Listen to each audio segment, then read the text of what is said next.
Yang balik lagi di propaganda program sepak bola. Untuk Anda. Mantap sekali Kak. Kalau di segmen yang kedua ini kita bakal ngebahas soal penaltinya Panenka. Oke. Kak kan pasti tahu ya. Yep. Karena salah seorang pemain Chelsea. Enggak ya? Kok Piala Jorginho Dunia? mah loncat ya. Jorginho mah teknik hop and jump itu yang Iya, dipopulerkan hampir semua penalti sekarang bahkan. Bener-bener. Kalau Panenka mah nyungkil ke Betul, tengah gitu ya. Nah ini naskahnya dari Aji Rahmansyah. Antonin Panenka. Jadi Antonin Panenka itu nama orang. Mungkin tidak menyangka kalau apa yang ia lakukan menjadi sebuah karya yang abadi di sepak bola. Hal ini terjadi di final Euro 1976 pada 20 Juni. Laga antara Republik Ceko dengan Jerman Barat harus ditentukan lewat adu penalti. Inilah kali pertama pemenang Euro harus ditentukan melalui tendangan 12 pas, 2 anak cukup. Wah, jadi kalau- PKB ini 2 anak cukup, tapi kalau mau 12 pas. bisa buat satu tim bola. Satu tim bola. Nah, Uli Hoeneß yang menjadi penendang ke-8 gagal mencetak gol Betul. yang membuat Ceko unggul 4-3. Antonin Panenka sebagai penendang kelima Ceko adalah penentu pertandingan. Penentu pertandingan. Nah, dengan tenang ia berhasil mengelabui Sepp Maier dan mengubah skor menjadi 5-3. 5-3. Nah, Ceko sukses meraih gelar pertama yang kemudian menjadi satu-satunya gelar Satu-satunya prestisius gelar mereka prestisius. yang pernah mereka raih di dunia sepak bola. Sepak bola, bener ya. Nah, berkat Panenka, final Euro 1976 terus menjadi pembicaraan. Hal ini tidak lepas dari caranya menendang penalti waktu itu, Kak. oke. Jadi alih-alih menendang bola dengan keras, ia justru memilih menendang bola dengan keris. Nah, enggak dong. Jadi meletus tuh bola. dengan scan keris. Iya, keris pati. Udah bubar. Ia lebih memilih mencungkil bola ke tengah gawang. Ini adalah eksekusi yang membuat kiper sekaliber Sepp Maier terlihat seperti kiper amatiran. Karena kayak dibodoh-bodohi gitu lah. Tertipu. Nah, sejak saat itu penalti Panenka ini menjadi terkenal. Sebelumnya jarang sekali ada pemain yang mau mengambil penalti dengan cara tersebut. betul. Namun Panenka memilih cara lain dan ia melakukannya di panggung akbar kelas Piala Eropa. Piala Eropa, Nah, wajar kalau tendangan ini membuat namanya abadi di sepak bola. Bola bener ya. Nah, tugas Panenka itu sebenarnya berat, Kak. Betul.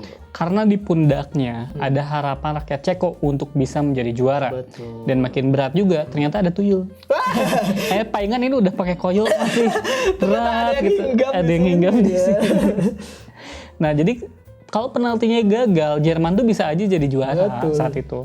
Ia malah bisa jadi musuh negara seumur hidup. Yap. Kayak kiper Brazil yaitu Moacir Barbosa.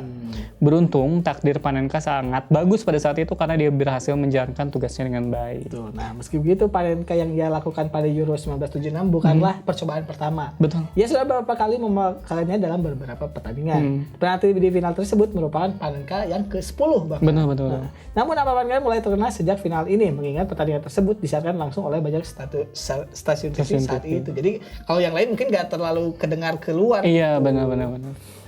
Awal hadirnya penalti tersebut sebenarnya hadir dari tempat latihan tim namanya Bohemian Praha. Panenka kerap berlatih dengan sang kiper yaitu Zdeněk Ruska. Oke.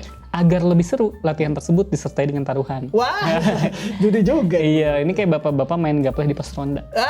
Kan kalau biasa biasa gak seru. Nggak seru, biasanya 5.000. Iya. Sampai udah di level, sok lah bebas apa aja, kamu mau apa aja bebas asal saya jangan pindah agama. Terus temennya bilang, ya udah saya pengen balikan sama mantan. Bapaknya, ya udah saya pindah agama. Lebih susah daripada pindah agama. Pindah agama. Keimanannya tuh ini bang, nggak dipertaruhkan. Apa sebagai Panenka? Karena Ruska selalu tampil baik dan lebih sering memenangi taruhan. Nah, Panenka lalu riset nih, kalau kiper itu biasanya hanya memilih satu sisi. Hanya memilih satu sisi. Ia lalu memutuskan berpura-pura menembak, lalu dengan lembut mencungkil bola ke tengah gawang. Gawang. Kalau tendangannya terlalu keras, kiper itu bisa menahannya dengan kaki. Iya, karena telat Mungkin gitu ya. momentumnya jadi gampang gitu ketebak. Tapi kalau ringan, dia akan keburu melompat ke satu sisi. Iya. Jadi udah kayak udah pasrah gitu loh, kayak slow mo. Benar-benar. Tercatat lebih dari 30 kali ia menggunakan gaya Panenka ketika menendang penalti. Selebihnya ia menggunakan gaya alay. Gimana deh? Dia selalu aduh begitu. Hebatnya lagi, hanya 1 kali dia gagal melakukannya. 30 itu ya. Itu pun disebabkan karena adanya genangan air yang mengganggu penaltinya. Non-teknis.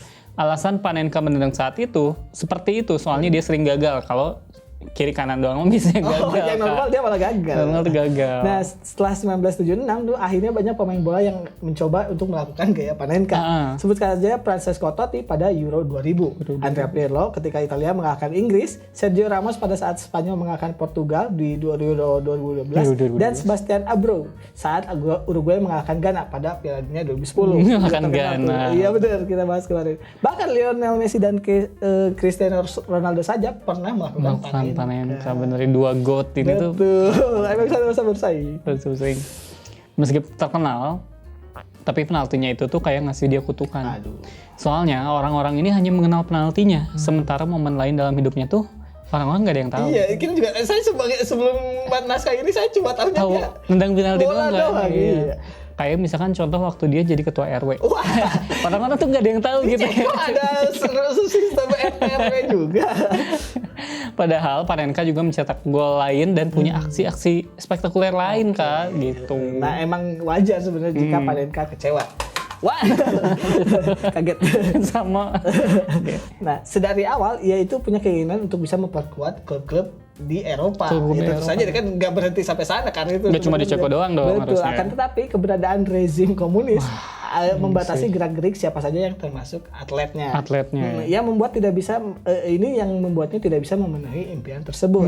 Saat itu siapapun pemain yang ingin pindah klub keluar Ceko, maka federasi berhak melihat latar belakang pemain tersebut. Nah, jika klub yang ingin dibela adalah klub yang memiliki paham berseberangan dengan komunis, karena itunya kan komunis, maka si pemain tidak diizinkan untuk meninggalkan klub. Ini kan dulu ya masih kental tuh kayak film Oppenheimer. Ya ada komunisnya. Betul. Ini yang bikin Panenka cuma dikenal dari penaltinya. Aduh. Kayak Afrika yang dikenal karena kemiskinannya. Aduh. Padahal mah kan bener.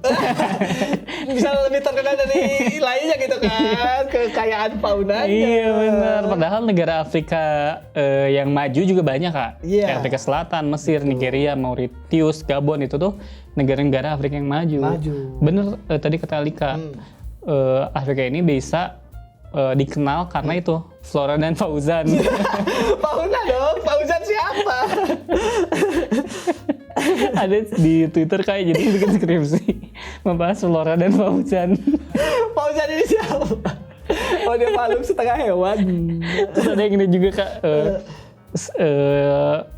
Di sini sebutkan nama-nama malaikat. Oke. Ada 4 tuh, yang 3 lupa, yang 1 tuh Jamal.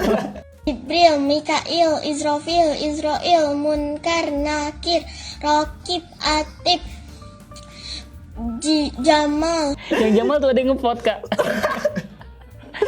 Ini gak pernah lulus pelajaran agama apa gimana? Terus ada yang komen, maaf Kak soalnya aku non-muslim.